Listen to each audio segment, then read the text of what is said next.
برات قاطی جانو باتر کده بگر قاطی نوز جانو تا چکو کرده دایجا کی گپ زده گوش کنین یک عقیده به دبانی جواب تگیریم که برای قاطی نوز جانو شما پر پسیخولوژی مردم آموختین تو همون میلت برای من شهر بده تو وطن میلت فرق نمیکنی حکومت از دولت فرق نمیکنی وطن فرق نمیکنی گوش کن برای من مطرح گفتم که توجیکای سمرقند و بخارا و توجیکای افغانستان هم آیا حق دارن بخیزن پروچی وطن گپ زنن وطن از میلت اگر این همین یک کلمه بدونی فرق کرده بتونی من از همین منبر میرم با سایمین یتیم واگذار کردی تهمت در پشت پیچوندی مگر آزادی مردم آزادی ملت نیست مقصد شما پاسخ همینجا سوال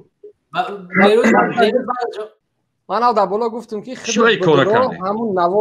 همون نوارا تا آخر گوش کن با بیا سوال برای من جواب میتونم برای که تا آخر گوش نکردی او در 6 ساعت و برنامه است قریب 1.5 ساعت و نفر بحث کرده 1.5 ساعت زیاد بحث کرده تو بدرو همش گوش کن و بالاخره آخری بحث چیه با بیا سوال بده سوال دیما جواب بده خودت نو از فرهنگ تاجیکی گپ زدی چی با 15 دقیقه شموندی و تا اخیرا نموندی صبر کن خودت نو از فرهنگ گپ زدی من میدونم افیرای شما ساعت‌های طولانی دوام میکنن گوش کن برادر با بگی منم تهمت کی ما افیرای شما را تماشا میکنم و میدونم خیلی گپ میزنم منم بگیرن تهمت کنن که هو انا سعید مین یتیم که رایم رمضان بگیرن این شهروند شما در افیرای ما اشتراک داره آخه ما افیرای شما میدونم یا که افیرای شما را تماشا میکنیم یا ویدیو شما را اصلا میدونی که تو جنایت کردی میدونی که همین جنایت است میدونی قراری حکومت ده همین کاری خود جنایت است صداش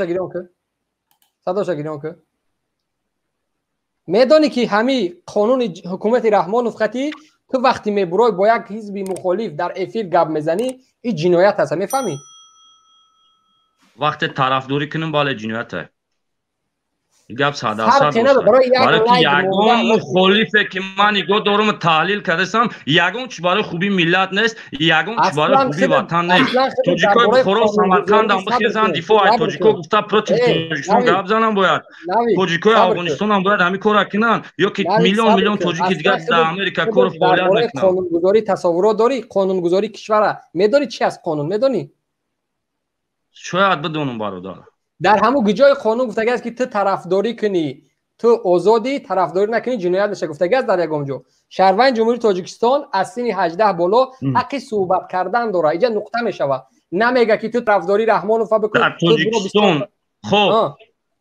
خب در تاجیکستان چند حزب سیاسی هست 6 تا 6 حزب سیاسی هست حزبایی که ممنوع شدن بکار شدن چی باورا باید ما طرفداری کنیم وقتی حکومت تحلیل کرده یک و یک همون خواهیم بدن همون حزبا را که معین کرد چی با وقتی با شهرونداش بگه همین را گوش نکنیم برای که یقینا معلومه که شما مردم بجار تلک هستین نمی یک لای جاری ده پایان در یک خیلی درجه شروع او رفته است با اون هم اوک شما مردم فریب دارین بپرین بگین بپراو مرد پارا مردم گردن شبش کنه ما مردم دروغ نگو یا دقیقه صبر کن یا دقیقه دروغ نگو یکمش که ما حزب نهضت اسلامی تاجیکستان نیستیم و گروه 24 هم یک حرکتی رسمی در داخل تاجیکستان ثبت نام نشده و در هیچ جای گروه 24 حزب نهضت گروه 24 واپشه با حزب داخل نبود همون وقتش یلا نویک شما گفتی که خفا نشین برادر او تحقیر ده که ما و ملت ما میکنین شما گروه تان 69 مونین کی در حق ملت تحقیر کرده چی یک سکوند ملت چی معنی داره ملت گروه تان 69 مونین تو همون ملت برای من شهر بده تو وطن ملت فرق نمیکنی حکومت از دولت فرق نمیکنی برای همین مطرح گفتم که توجیکای سمرقند و بخارا و توجیکای افغانستان هم آیا حق دارن بخیزن پروتی وطن گپ زنن بس ای یکمش که تحقیر داره مردم تحقیر داره ما در سواد گپ ندارم به سوادی تو وطن از ملت فرق نمیکنی برادر سلمان یک سکون یک ثانیه ما از شما دعوت میکنم که قطعا همین آدم اصلا بحث نکنین بیایید همون نفرایی را که اینمی آدم میگه که خوین ملت هستند یعنی مهاجرا را این با خوین ملت برابر کرد. مهاجرایی که برآمدن در اینجا درد دل کردن، گوش که تئوزی اپرادوتسا نکن، اپرادوتسا نکن، مشکلاشو نگفتن، از یک برادرش دفاع کردن، نوار برداری کردن، نمیدونم برآمد کردن، تو برآمدی خوین ملت گفتی اون مردم پس این اینجا همش مهاجرن، یگام تو شامل یگام حزب گروه حرکت نیست. بگذار همین مردم قطعی یک تا با یک تا صحبت کنه، اول گوش که بعد جواب ده. بلا که میدونیم که گفتای چی استخوان نداره در گپ زدن، لیکن مردم اول گوش که مهاجر قطعی صحبت کنه. تازه برادرش کشته بودن، نامش چی بود وایسیدی نه برآمده بود؟ عبدالسلام کلوب. همون برادر من نمیخوام داخل بحث اون شروع میکنیم از این برادر که درجه برادر همین نوی قطعی میخوام صحبت کنم. میکروفون تگیرون کن. اونای بگیره و دلیل کنه. سلام علیکم. میگم همین نوی که اونای چیرکنه بگیره سور کنه در ایسای. نفوری. نفوری. با مردم میتونی صحبت کرده تو یا هم مرا خوین سوال بیروز داشتم، سوال ما به جواب برای عقیدهشون، برای سوالشون جواب دادم. برای دیگر اندیششون شما تو این مردم خوین نمیدی نه؟ تحقیر کردی مردم. تو قدشون صحبت کرده میتونی، من قدشون صحبت نمیکنم بسیار. من موجود قد صحبت سوال دارم جواب میگم بعدا صحبت میکنم میشه برادر. نه این مردم قد صحبت. گوش کن مرا افسانه دیوی زونتیکدار رو نقل کن. کی هستی عبدو برادر؟ کی هستی؟ از کجا هستی؟ از تاجیکستان هستم. بازی در تاجیکستان هستی برادر یا در مهاجرت؟ مهاجرت. خب خوین ملت هستی یا نه؟ نه من فرزندی تاجیکم. اوی که میشه گوش کن مرا. اوری شماندی قدر اموریش دادم کامتره صحبت که با مردم. علیو سلام علیکم. قدر داریشه؟ قدر ریش دادم. قدر انسان داریشه؟ قدر انسان داریشه؟ ممکنه من از ریش دادم. قدر حرمت داریشه برادر؟ ابو تو کامتره اموری شماندی افسانه دیوی زونتیکدار رو نقل کرده اینجا مردم دا.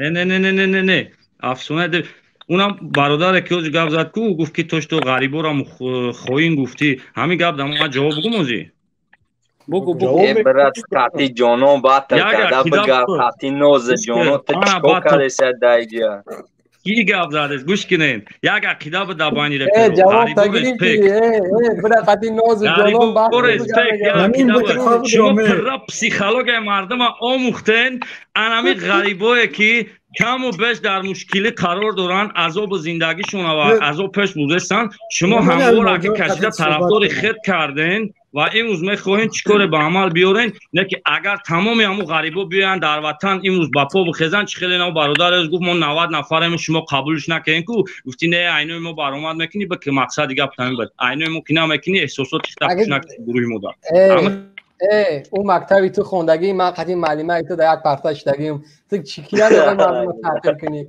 اون 90 نفره که ایتا میکرد اوتا میکرد اگر تو رپ سرا باشی من کو گفتی هم گفو من همین گپ دارم 10 تا ایترا چپا میکنم با اون 2 تا افسانه‌ای که میگفتی قطعی جانان و قطعی لیلا و پایلو میبرای 7 8 میگی خیال کت گپ دانی دست من از 3 سوال زیاد نمیتونم تو سیاست از دولتداری فرق کردن نمیتونی تو پروس همه 2 کلمه کوچه از یاد کرده میخوای برای همینجا گپ تا بگذارونی میخوای ما لبای سوالات جواب میدم با خدا قسم تو وطن از ملت اگر این همین یک کلمه بدونی فرق کرده بتونی من از همین منبر میرم تو وطن رحمانوف میگی ملت رحمانوف میگی دین رحمانوف میگی نعوذ بالله خدا رحمانوف میگی پیغمبر رحمانوف میگی در نزد رحمانوف ملسی سجده میکنی برو اومدی من قطعی شما بحث میکنم تو قانونی کشورم میگم درباره قانون معلومات داری نمیدونی پس چی میگوی اینجا میدانی بطل نیست قطعی دختر برای خیب کردن افتاش کنی اینجا مردم جان شداده تای در مقابل حکومتی که سلاح داره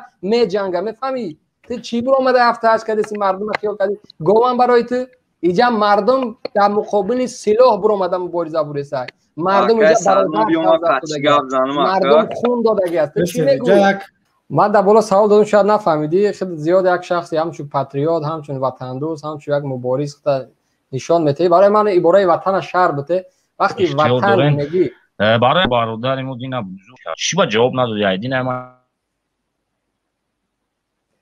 بدبختانه آخه هم اینترنت ها تو هم خیلی نیست که هم دعوا کردن میشه. سلمان ممکنه یک پیشنهادی دارم با خودت برادر. ایزا اوزی از همون سوالوی وزبی نتیش یا خشون پیروی همون چی میگن خیپ خوب ستایل رپ ستایل از همون تویفه خشون میسوبن میگن که ما رپر هستیم فلانی برادر اینترنت نویک سوز که و دوباره وارد شد. یک چند سوال جفته که همون کومیر شون یا اینکه همون چی میگن قهرمان رپ شون یک تاش توپاک شاکور نام داره. کی است؟ یک تاریخ هم بپرس کی است چی است؟